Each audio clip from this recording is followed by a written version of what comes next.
Boulos vai conseguir virar em São Paulo? Esse é mais um vídeo da TV Coiote. Lembre de inscrever-se no canal para ficar sempre muito bem informado. Recado mega rápido, agora você pode apoiar o canal utilizando o Pix. É só você utilizar o aplicativo do seu banco, apontar a câmera para o QR Code aqui do lado e você pode colaborar com o meu trabalho com o valor que você preferir.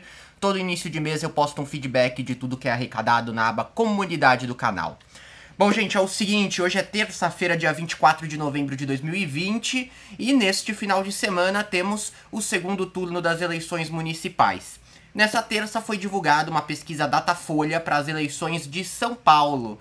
Pesquisa essa que mostrou um crescimento das intenções de voto do candidato Guilherme Boulos, do PSOL.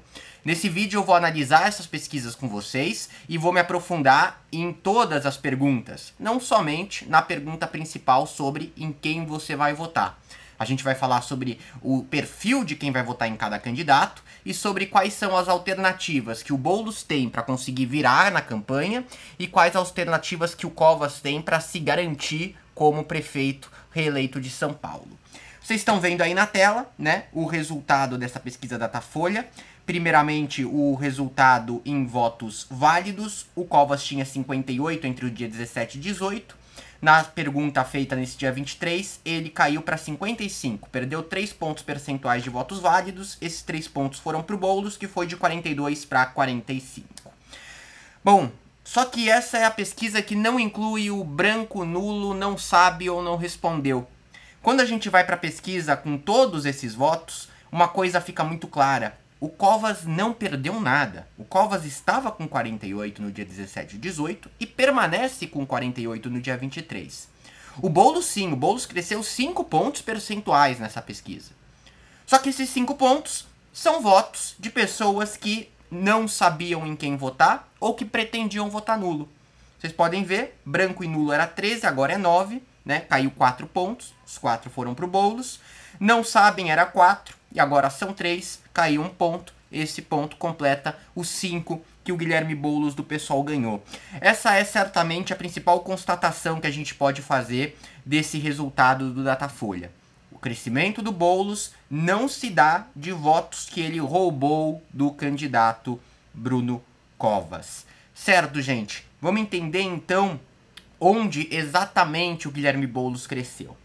Primeiro, por que ele cresceu? Na minha visão, o motivo mais essencial de todos é o fato de que no primeiro turno ele não tinha praticamente nenhum tempo de propaganda eleitoral gratuita em rádio e televisão, né? Nem no bloco de 10 minutos do almoço e da janta, nem nas inserções de 30 segundos espalhadas na programação ao longo do dia. No segundo turno isso é dividido de igual para igual entre os dois candidatos, então o Boulos foi em disparada, o Covas já tinha tempo de TV pra caramba, para ele mudou muito pouco. Aparentemente a campanha do PSOL ela conseguiu utilizar esse espaço para atrair novos eleitores que não votariam no Covas, que pretendiam anular ou que não sabiam exatamente como lidar com essa eleição, certo? E tudo que veio do branco, nulo e indeciso, a gente precisa prestar atenção no seguinte: tem mais coisa pro Boulos tirar daí? Ou não? Ele já tirou tudo que podia. Quem tá dizendo ainda que vai votar branco, nulo e indeciso, vai votar desse jeito mesmo agora. É interessante a gente ter como parâmetro as eleições anteriores e o próprio Datafolha trouxe esses dados pra gente, fez questão de destacar esses dados.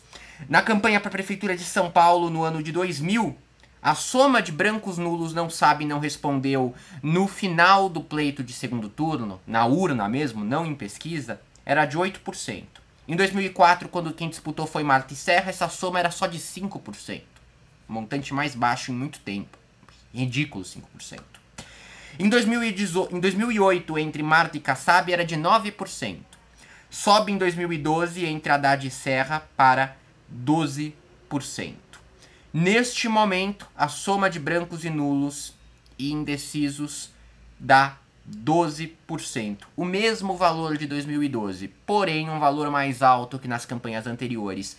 O que a gente pode ter certeza, muita coisa para tirar daqui, não tem. Certo? Não tem.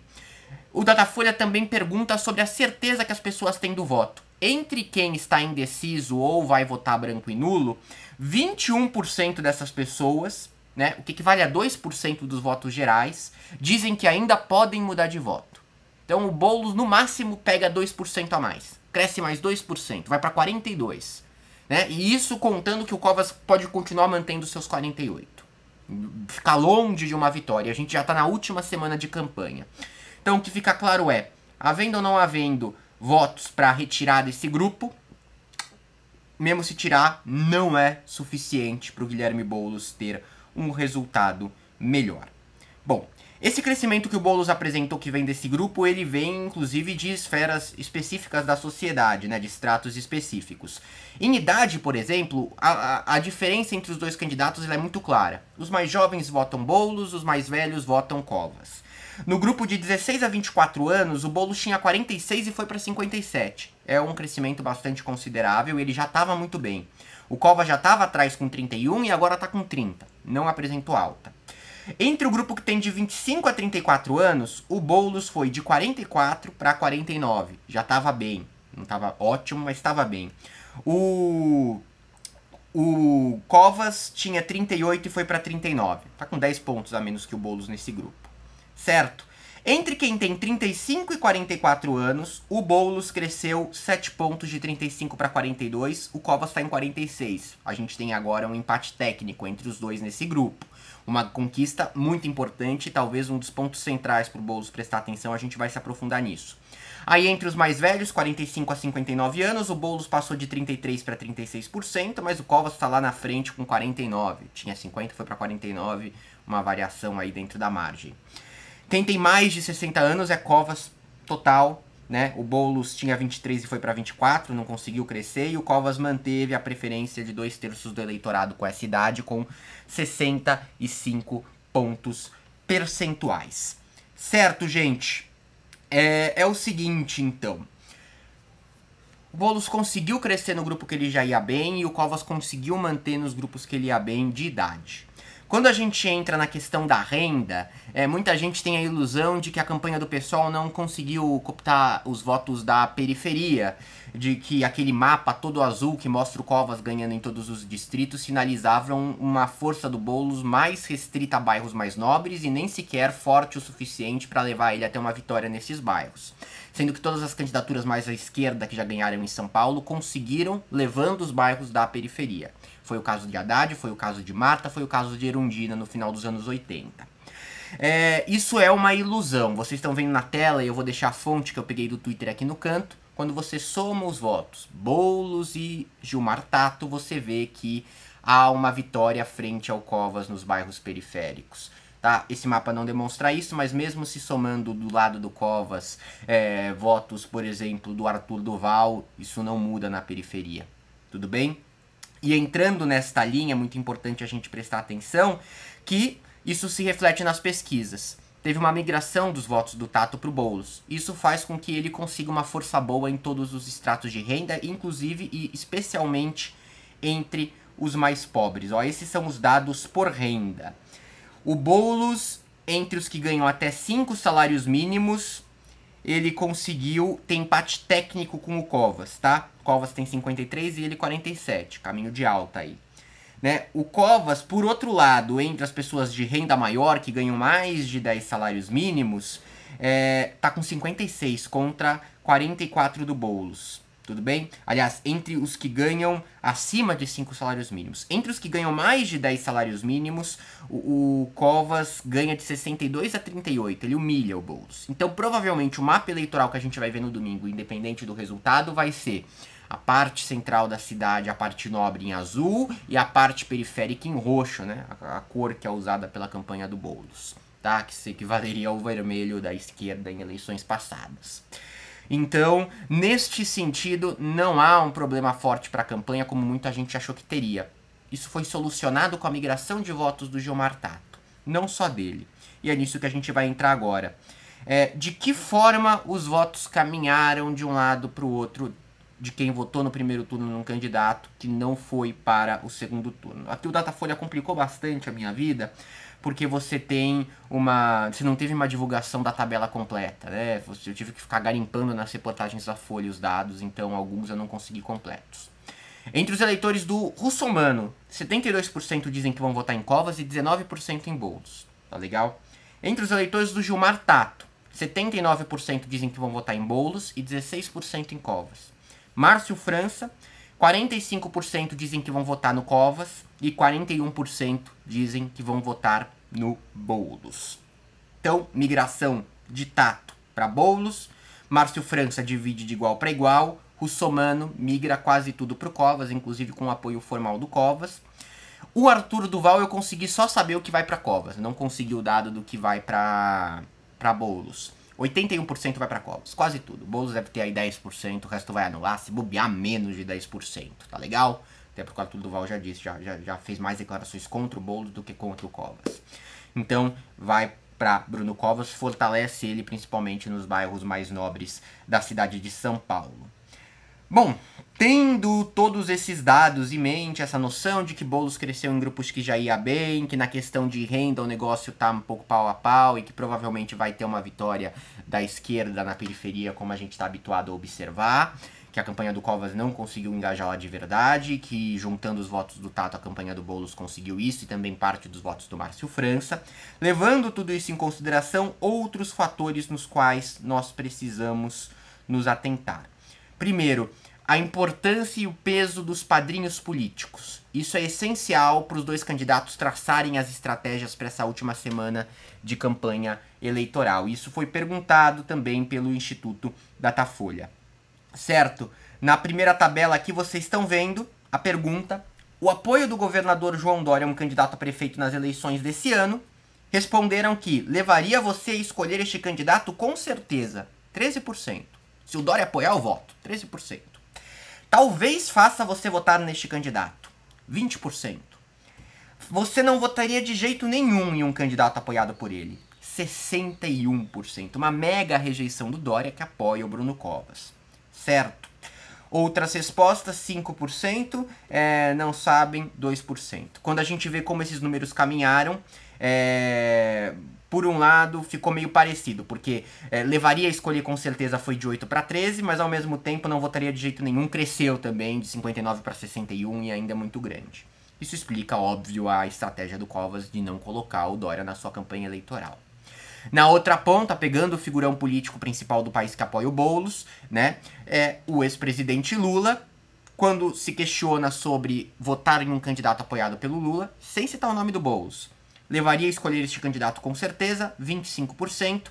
Talvez faria votar neste candidato, 19%. Não votaria de jeito nenhum em um candidato apoiado pelo Lula, 52%.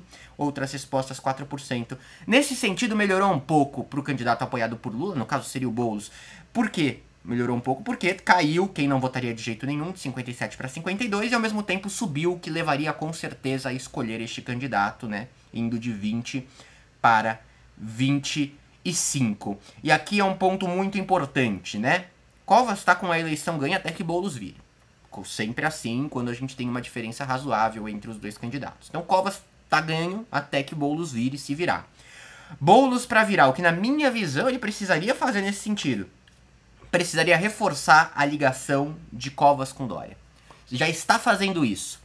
Um sinal de que não na intensidade suficiente é que 41% dos eleitores do Covas, 41% dos eleitores do Covas, dos que responderam que votariam no Covas nesta mesma pesquisa, responderam também que não votariam de jeito nenhum num candidato indicado pelo Dória. É por isso que o Covas está na frente, mesmo com 60% dizendo que não votaria de jeito nenhum num candidato apoiado pelo Dória. Porque tem gente que fala, não voto em quem é apoiado pelo Dória. E vai e fala, mas eu vou votar no Covas.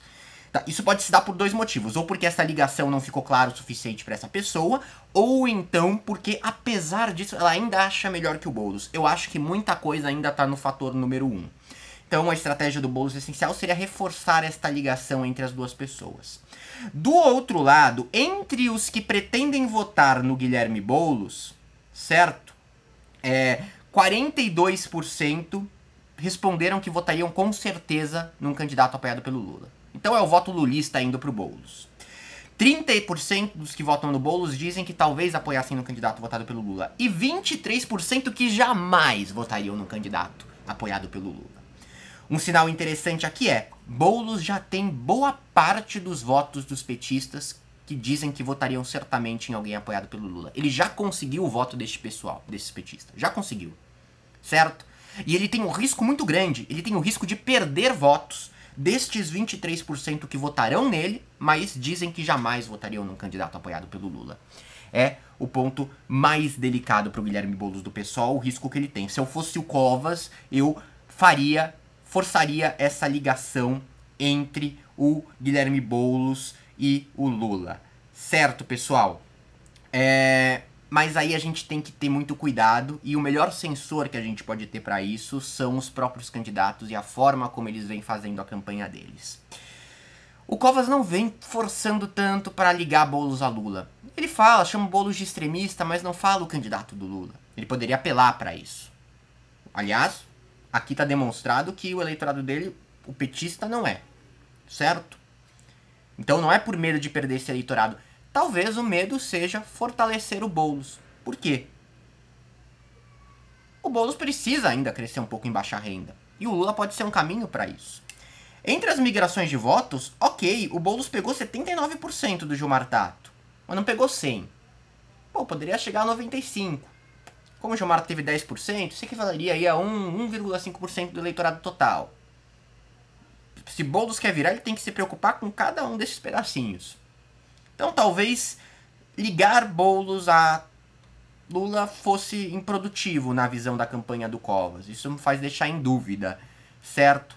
Mas, a princípio, eu faria essa ligação para desidratar o Boulos se eu estivesse no lugar do atual prefeito de São Paulo. Tudo bem, gente?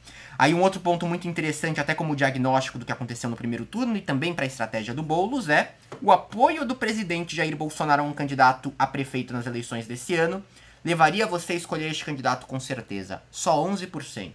Talvez faça você votar neste candidato. 23%. Você não votaria de jeito nenhum em um candidato apoiado por ele. 66%. Aliás, nos outros está mais baixo. Eu li da pesquisa do dia 21. Leva em consideração que está na tela da pesquisa do dia 23. O apoio do Bolsonaro traz muito mais prejuízo para um candidato do que o apoio do Lula e do Dória. E isso a gente sabe, né? Quem é de São Paulo sabe quanto é uma catástrofe a aprovação do Bolsonaro na cidade de São Paulo. Ela decaiu muito, é assustador como ela caiu, principalmente durante o período de pandemia. Então, em ambientes urbanos de forma geral, principalmente em grandes capitais, em São Paulo, uma das principais. Então, isso em grande medida explica o derretimento do Russomano e também a estratégia, não do Boulos em si em debates, mas da campanha do Guilherme Boulos de procurar ligar Covas a Bolsonaro pelo apoio do Russomano, que foi apoiado pelo Bolsonaro. Se eu fosse o Boulos no debate da Globo, eu tentaria jogar nas costas do Covas como estratégia de vitória. Não tô nem entrando aqui em questões éticas e tudo mais. Aqui a gente tá falando só de jogo mesmo, de jogo político. Jogaria nas costas do Covas e falei, ó, você tem apoio do Bolsonaro. Nem que isso não seja verdade. Jogo político, certo? Então, tentar arrancar algo com a rejeição do Jair Bolsonaro. Certo, pessoal? Tem mais coisa aqui pra gente observar, mas vou entrar mais, mas ó, primeiro, a essência de tudo é Boulos ainda não está num caminho da vitória, porque ele conseguiu basicamente tirar o que podia tirar de branco nulo e não sabe. Ele precisa arrancar voto do Covas. Isso ele não conseguiu ainda, certo? Pode ser que consiga. Como estratégia de campanha, outra coisa bem geral que eu acho que não dá nem pra dizer que tá falhando, porque é uma campanha excepcionalmente curta. A campanha do Boulos vem focando numa apresentação dele pro eleitorado, numa transmissão de um carisma e tudo mais. Nos programas eleitorais você não tem ali elencamento de propostas. Mesmo que essas propostas estejam no plano de governo, elas não estão sendo transmitidas no programa de TV. Não dá nem pra dizer que isso é um erro, porque também, na teoria, isso é feito mais pro fim da campanha, né? Porque você tem o início na apresentação do candidato. Uma campanha curta em que o Boulos não teve tempo de TV, é óbvio que ele vai fazer essa apresentação na primeira semana de televisão agora do segundo turno. Então, eu acredito que isso começará a ser feito. Eu acho que isso é essencial para atrair os votos da periferia, que ainda é bom ele se consolidar mais. Tá legal? E também para conseguir algo um pouco maior com eleitores mais velhos, enquanto os mais jovens utilizam a internet para descobrir as propostas. E o que vale mais mesmo, muitas vezes, é essa questão do carisma da comunicação. Então, basicamente, arrancar voto do Covas não precisa ser muito, alguns votos. E aí a gente entra num ponto muito interessante da campanha da pesquisa, que é o mais importante de todos, que é a capacidade de transferência de votos entre um e outro. O quanto os eleitores de cada um dos dois está disposto a mudar o seu voto. Bom, entre os eleitores de Bruno Covas, 86% estão completamente decididos a votar. tem que ter um estardalhaço para algum desses pular fora da campanha do Covas, pular fora do voto no Covas. E se pular fora, muito provavelmente não vai para Boulos, vai para branco e nulo, tá? O voto pode mudar ainda 14%. Desses 14 aí, vamos por metade vai para branco, nulo, não sabe, não respondeu. 7 dá para ir pro Boulos. É pouco, é pouco. No Boulos também, um eleitorado bem decidido, 86% já decidiu, é Boulos e pronto, mesmo do que no Covas. Pode mudar 14, igualzinho no Bruno Covas, os dois bateram de igual para igual, é raro isso acontecer. Então, o que a gente tem aqui basicamente é, Boulos vencer, ele precisa pegar a eleitorado do Covas, mas não pode perder ninguém pro Covas, mas em hipótese alguma. E ele tem que pegar tudo o que tem de brecha de mudanças do Covas. É muito difícil dele conseguir fazer isso, mas é muito difícil mesmo, tá? E aí eu acho que a principal aposta é tentar quebrar esse está totalmente decidido com a ligação com o Dória, tá? Fazer gente que está totalmente decidida deixar de estar totalmente decidida, o que é muito difícil em uma semana, mas muito complicado mesmo, porque só o voto ainda pode mudar. Boulos pegando isso não dá conta do recado. Certo, pessoal? Então este é outro ponto muito importante pra gente destacar. E aí é o seguinte, o que eu faria também é focar no eleitorado de idade intermediária, 35 a 44 anos, representa 21% do eleitorado de São Paulo. O Boulos, como eu falei, cresceu nesse grupo de 35 para 42, mas o Covas está na frente com 46. Mas ele vem mostrando possibilidade de crescimento, enquanto entre pessoas ainda mais jovens, com menos de 35, o Boulos já está lá na frente, e acho que nem tem mais espaço para crescer. Aí dá para crescer. De 45 a 59, o Boulos foi de 33 para 36 e o Covas de 50 para 49. Tem um espacinho de crescimento, isso aí representa 25% do eleitorado. Esquece os mais velhos já estão em maioria de Covas, não é o foco convencer eles. Uma coisa que pode contar até é que essa idade que eu estou dizendo que o Boulos tem que trabalhar é justamente a idade de pessoas que muitas vezes têm filhos, né? Especialmente o pessoal de 45 a 59, no geral tem filhos maiores de 18 anos, lá por volta dos 20, 25, que é exatamente o pessoal que vota no Boulos, né, o perfil de quem vota no Boulos. Então talvez a influência dos filhos nos pais podem levar até uma mudança de voto de última hora, talvez esteja a essência, né, de uma vitória do Boulos, caso ela aconteça, talvez um dos segredos esteja aí. E outro ponto que pode surpreender favoravelmente ao Boulos é, Covas está bem eleitorado mais velho. A gente teve muita abstenção no primeiro turno, não ficou claro, mas se acredita que boa parte disso foi em decorrência da pandemia. A segunda onda tá vindo com força, né? Os mais velhos tendem a deixar de votar mais do que os mais novos, porque são exatamente do grupo de risco. Então, os mais velhos deixando de votar, vendo o aumento, a disparada de internações em São Paulo, ainda mais que o perfil dessas internações são pessoas de classe mais alta, que são ainda mais Bruno Covas, isso pode ser a vantagem pro Boulos no dia da campanha, tá?